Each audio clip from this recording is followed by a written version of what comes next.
Welcome to Black River. Before we get riding, it's important to know the basics. Remember, all barns do things a little differently. We'll show you the gist of ours so that you feel safe and confident before you ride. Hi, Miss Mira. Oh, hi, girls. By the way, I'm Miss Mira. Ready? Let's start with the tour.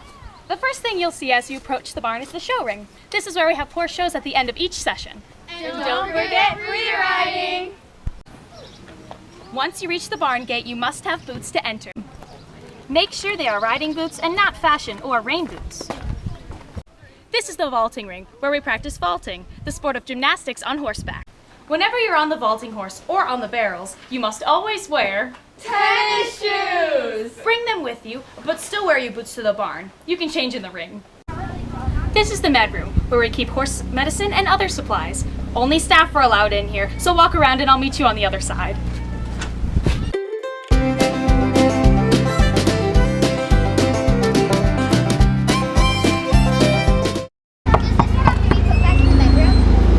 This is the inside of the barn, where you'll find everything you need for feeding, grooming, and riding your horse. This is the feed room, where the counselors get the food ready for the horses. You can also find lead ropes and halters. Leading in and feeding is how we start our mornings every day. When leading in the horses in the morning, everyone will line up against this fence. Counselors will have lead ropes, so there's no need for you to grab one. Make sure when you're next in line, you're paying attention and getting ready to grab the next horse. When the horse is coming out of the chute, a counselor will tell you its stall number and its name. Billy, number 1. Thank you. Take the leader up from his neck and take him to that stall. When leading in the horse, you should stand on the left side. Hold under his chin about 6 inches. This will give you enough control so you don't have to stand too close to him. Hold the excess of the rope in your left hand and don't wrap it around any other body parts. When you want to start walking, look confidently ahead and walk right next to his head. Some clicking noises might be helpful if he doesn't want to move. Be sure when you're leading in your horse, you're not letting him go too far ahead and you're also not dragging him. When you want to turn, walk confidently in the direction you want to go while lightly tugging on your horse. We don't want to yank our horses. When you want to stop, stop and give another nice light tug on his halter. Most of our horses would be happy to follow your lead. Once you reach your horse's stall, you're going to turn him around so he faces the front. To clip him in, you will unclip the clips on the side of the stall and clip them right onto the sides of his face.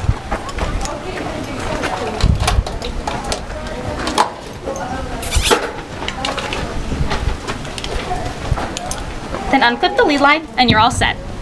Some of our older horses always need access to water. If your horse has a water bucket in his stall, you only need to clip him on one side, right under the chin, so he can access the water whenever he needs. After we lead in the morning, we will all meet in the barn and you'll be given a feed bucket with the horse's name and stall number on it. You will go to the correct stall and dump the contents into the feed bucket. It is very important that you dump the correct feed bucket into the correct horse's stall because some horses get special medicines. Once you've done that, you come to the far side of their face and unhook this and hook it right back onto the loop where it came from. Once all the horses have been fed, it is time to start tacking up. Once your counselor tells you what horse you're riding, you'll come to the horse board and find his name. He will have a number, which matches his stall and to all of his tack. You are riding Evan. Where is he?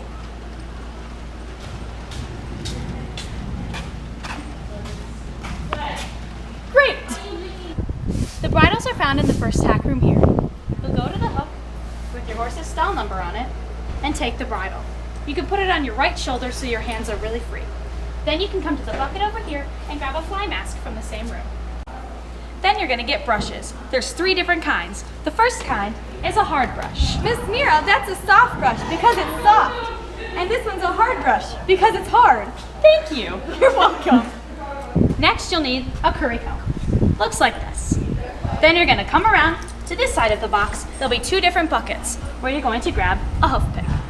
We have 2 different saddle rooms. The higher numbers are in this room and the lower numbers are in this room. Grab the saddle with your horse's number with any blankets or pads on top of it and hold it on your hip like this. When you go to tack up your horse, he'll probably be unclipped on one side from eating. If he's finished eating, you can gently pull him to the middle and clip him back up. Now he's ready to be brushed. you're going to start with a curry comb. To use it, you're going to move it in a circular motion against his hair. You can do this on all the meaty parts of his body, like his back, belly, and shoulder. This loosens up any dirt and hair. That feels good for Evan. To remove all the dirt we just loosened up with the curry comb, we're going to use the hard brush. To use it, you're going to flick it in the direction that the fur goes.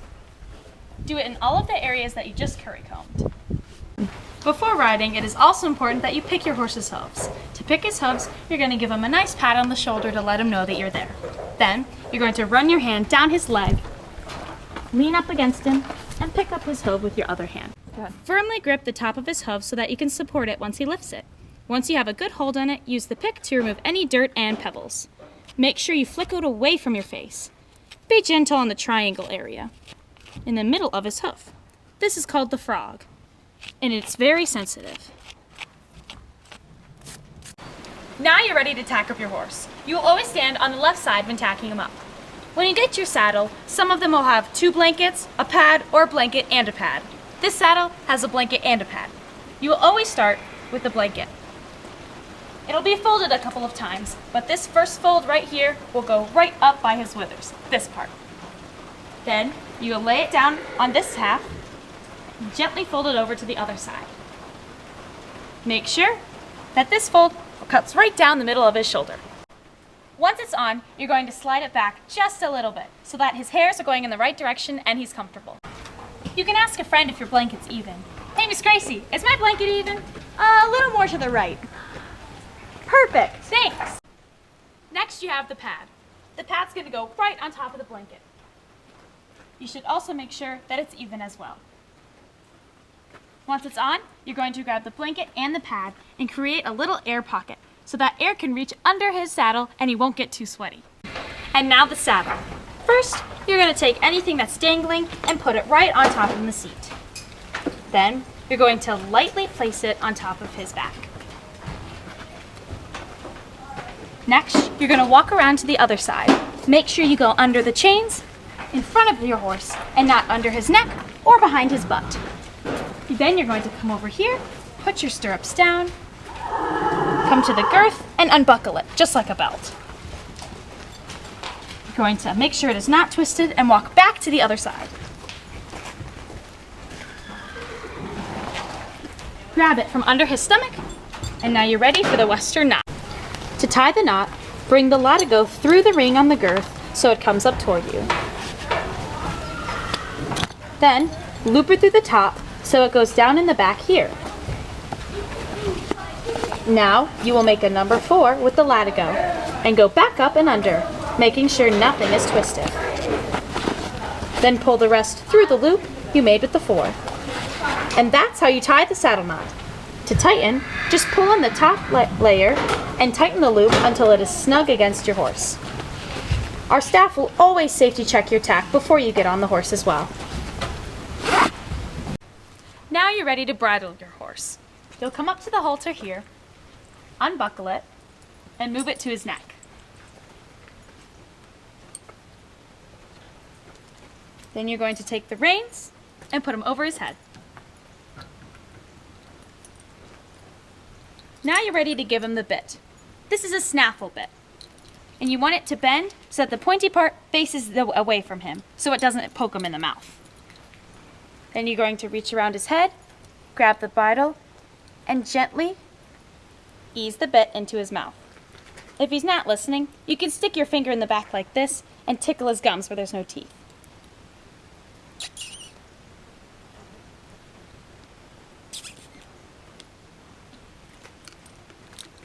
Once it's in, you'll put it over his ears and adjust the brow band. Some bridles have a throat latch. If they do, buckle them right here, just like a belt. Lastly, you're going to grab your fly mask. This just slides right over their head and generally velcros right under their chin.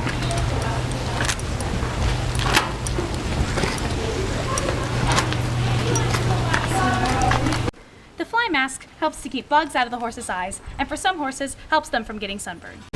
Now that you're all tacked up, you're going to wait for your instructor to call for your group. Miss Julia Sue. Now you're going to unclip the halter on the opposite side of the feeding bucket and remove the halter on the other side and place it in the feeding bucket connected to the chain. Now you're going to lead out your horse similar to how you do in the morning, about 6 inches underneath the chin and the rest in your left hand. Now you're ready to get riding.